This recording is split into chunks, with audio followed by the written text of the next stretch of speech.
इस बुलेटिन में आपका स्वागत है और मैं हूं मोहम्मद कमर खान। हाथरस गैंगरेप मामले को लेकर कांग्रेस पार्टी का हल्ला बोल जारी है। दिल्ली से हाथरस के लिए रवाना हुए कांग्रेस नेता राहुल गांधी और प्रियंका गांधी वाड्रा को यूपी पुलिस ने हिरासत में ले लिया है। ग्रेटर नोएडा के पास यूपी पुलिस और कांग्रेस के कार्यकर्ताओं के बीच हाथापाई भी हुई। इस दौरान धक्का मुक्की में राहुल गांधी भी जमीन पर गिर पड़े।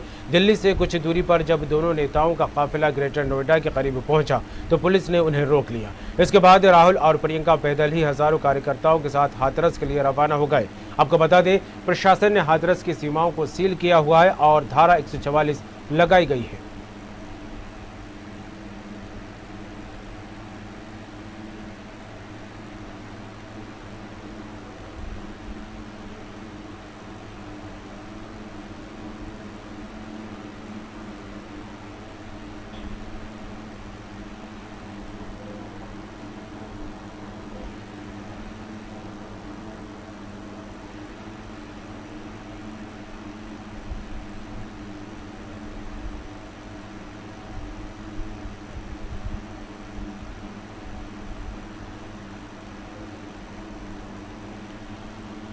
तस्वीर आप देख रहे हैं ग्रेटर नोएडा की हैं, जहां राहुल गांधी, प्रियंका गांधी वाड्रा हाथरस पीड़ित परिवार से मुलाकात करने के लिए जा रहे थे। इस बीच नोएडा पुलिस ने वहीं पर बीच में रोक लिया। दिल्ली से कुछ ही दूरी पर निकले थे, नोएडा के लिए रवाना हुए, वहां से हाथरस से जाने की योजना थी और इस बीच धक्का मुक्की की तस्वीरें भी सामने आई हैं। पुलिस ने यहां पर रोक लिया है। इस दौरान राहुल गांधी गिर गए और कांग्रेस कार्यकर्ता और पुलिस के बीच हाथापाई की तस्वीरें भी सामने आई है।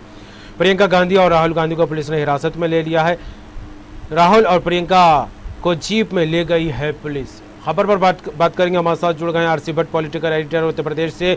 भट्ट साहब, बड़ी तस्वीरें निकलकर सामने आ रही हैं ग्रेटर नोएडा के लिए, जहां पर राहुल गांधी और प्रियंका गांधी वाड्रा हाथरस के लिए रवाना हुए थे। पीड़ित परिवार से मुलाकात का उनका कार्यक्रम था, लेकिन इस बीच पुलिस ने उन्हें रोक लिया। धक्का मुक्की की तस्वीरें सामने आई है, राहुल गांधी के गिरने की खबर भी सामने आई है। क्या है पूरा मामला और क्या ताजा अपडेट है इसे लेकर?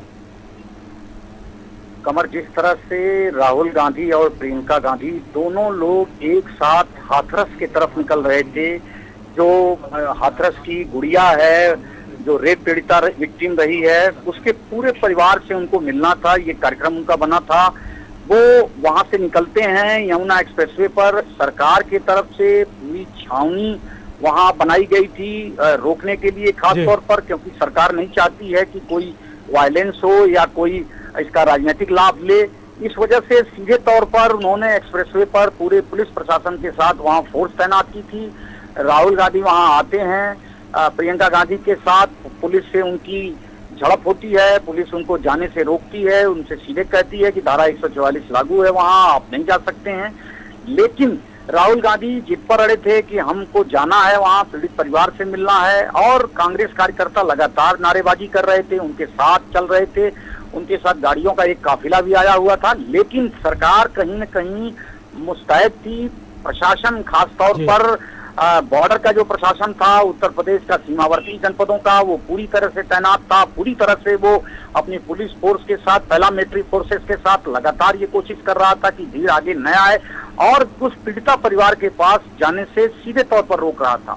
अचानक राहुल गांधी उतरकर जाने की कोशिश करते हैं, लेकिन तब तक जो है वो सामने पुलिस अधिकारी उनको रोकने की कोशिश करते हैं। धक्का मुक्की होती है, उनके गले तक का हाथ भी पहुंचता है और खबर ऐसे भी मिल रही है कि वो उस धक्का मुक्की में गिर भी जाते हैं। अब पुलिस के ऊपर सीधे तौर पर उनका आरोप लगा है कि प्रधानमंत्री नरेंद्र मोदी को जाने की पैदल इजाजत है, लेकिन हमको नहीं है।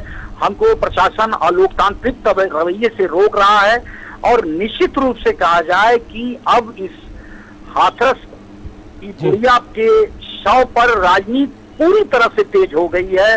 कहीं न कहीं सरकार जो इसकी चिता जली हुई है उसको ठंडी करने की कोशिश में लगा हुआ है, लेकिन विपक्ष वहीं जो है, खासतौर पर कांग्रेस पार्टी, इसको और आग देने की कोशिश कर रही है। उनको ये लगता है कि पूरे देश में प्रदर्शन हो रहा है, पूरे प्रदेश में प्रदर्शन हो रहा है, तो निश्चित रूप से इस मामले को और आगे बढ़ाया जाए और एक तरह से पूरी तरह से भट्ट जी, इस पूरे मामले को लेकर सियासी रंग तो धीरे धीरे चढ़ता नजर आने लगा है, लेकिन ऐसे में आज पूरे मामले को लेकर प्रेस कॉन्फ्रेंस भी की गई।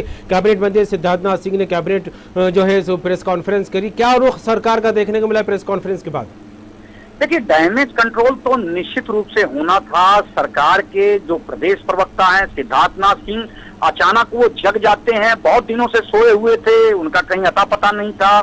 वो कैबिनेट मंत्री भी हैं, लेकिन अचानक जो है वो जब भी सरकार की तरफ से वक्तव्य आता था तो उत्तर प्रदेश सरकार के प्रवक्ता के द्वारा वक्तव्य आता था, खासतौर पर जो अवनीश अवस्थी हैं, उत्तर प्रदेश के प्रमुख अपर मुख्य सचिव सूचना है, उनकी तरफ से बयान आते थे तमाम सरकार की योजनाओं का। लेकिन ये चूंकि राजनीतिक मामला है तो इसलिए प्रवक्ता होने के नाते सीधे तौर पर उन्होंने मायावती और अखिलेश यादव पर हमला किया। उन्होंने बताया कि जिस तरह से उनके शासनकालों में 1000 दलितों की हत्या हुई, रेप हुए और तमाम बड़ी घटनाएं हुई, उसको लेकर कहीं न कहीं सियासत की भी बात कहने लगे कि जिस तरह से सौते सियासत हो रही है, खासतौर पर जिस तरह से विपक्ष सियासत करने की कोशिश कर रहा है, उस पर भी उन्होंने ताना कसा और लगातार कहीं न कहीं सरकार का बचाव करते नजर आए। चलिए, बिल्कुल, तमाम बात के लिए आपका बहुत बहुत शुक्रिया आरसी भट्ट साहब। तो उत्तर प्रदेश के नोएडा से ये तस्वीरें आप देख रहे हैं, एक्सक्लूसिव तस्वीरें हैं, ताज़ा तस्वीरें हैं। आपको बता दें,